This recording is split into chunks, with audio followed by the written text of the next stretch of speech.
Terima kasih pimpinan Komisi 5 dan Bapak Ibu anggota Komisi 5, Pak Menteri Transmigrasi dan Pak Wamen serta seluruh jajaran. Terima kasih atas paparan yang disampaikan. Tadi Bapak Ibu pimpinan dan anggota Komisi 5 sudah menyampaikan beberapa hal. Mungkin saya masuk pada indikator keberhasilan transmigrasi, Pak. Jadi kalau kita tadi ada mendengar tentang transmigrasi bisa menjadi tulang punggung untuk penurunan kemiskinan. Kalau kita sekarang mengetahui angka kemiskinan nasional itu di angka 9,03%, pertumbuhan ekonomi nasional saat ini ada di angka 4,95%. Sebenarnya Kementerian Transmigrasi ini nantinya, ini kan baru pecah ya Pak ya, dari Kementerian PDT.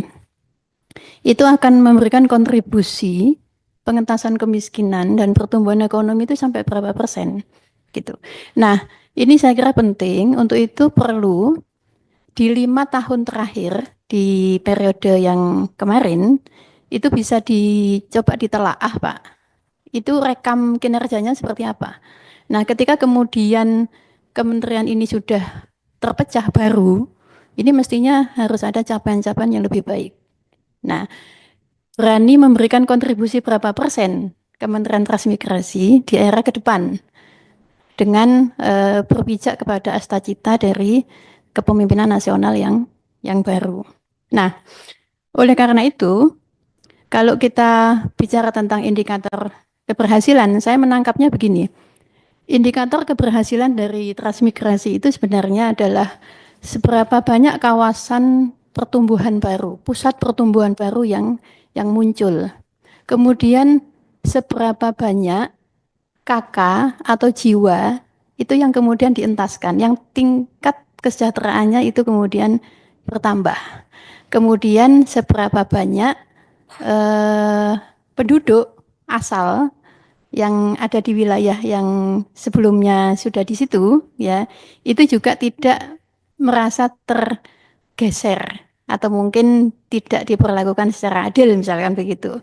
Nah, itu saya kira menjadi hal yang penting untuk kementerian ini. Kemudian yang kedua adalah ketika transmigrasi ini dimulai sejak era kemerdekaan itu di tahun 50, saya kira transmigrasi era kini itu seperti apa?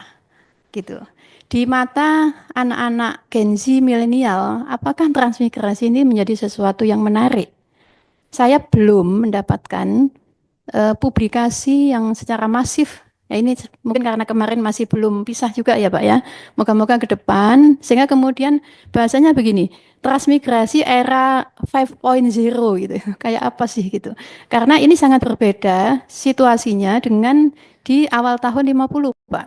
Ketika pada waktu itu belum era digitalisasi. Ketika pada waktu itu informasi belum begitu semudah saat ini diakses.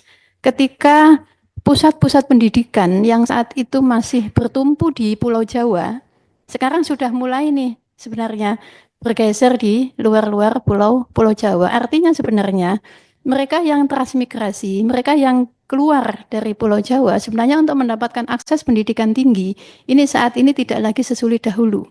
Yang mungkin secara transportasinya, secara kemudian perkembangan zamannya sudah sangat berbeda. Oleh karena itulah kemudian indikator keberhasilan ini juga harus dirancang, dirumuskan bisa lebih detail lagi dan kemudian ditetapkan ya sehingga kemudian kita nanti sama-sama bisa mengetahui oh iya Kementerian Transmigrasi ini berhasil dengan indikator seperti ini. Yang bisa jadi itu mungkin berbeda dengan di era-era tahun yang sebelumnya.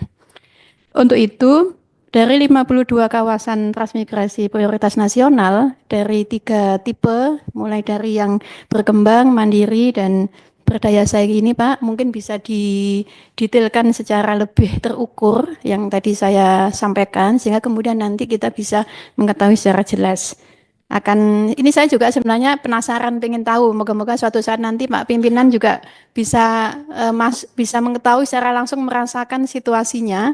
Mungkin bisa diinformasikan ini kawasan transmigrasi prioritas nasional yang bisa dikatakan tercapai gitu. Itu yang mana nih dari tiga yang terbaik, katakan seperti itu. Kemudian yang masih banyak persoalan itu yang mana? Saya kira ketika ini nanti bisa kita ketahui, syukur-syukur kalau suatu saat moga-moga bisa juga tahu langsung di sana, bisa melihat secara langsung suasananya seperti apa, dinamika masyarakat seperti apa, atau mungkin kita bisa mendengar langsung dari masyarakat setempat seperti apa.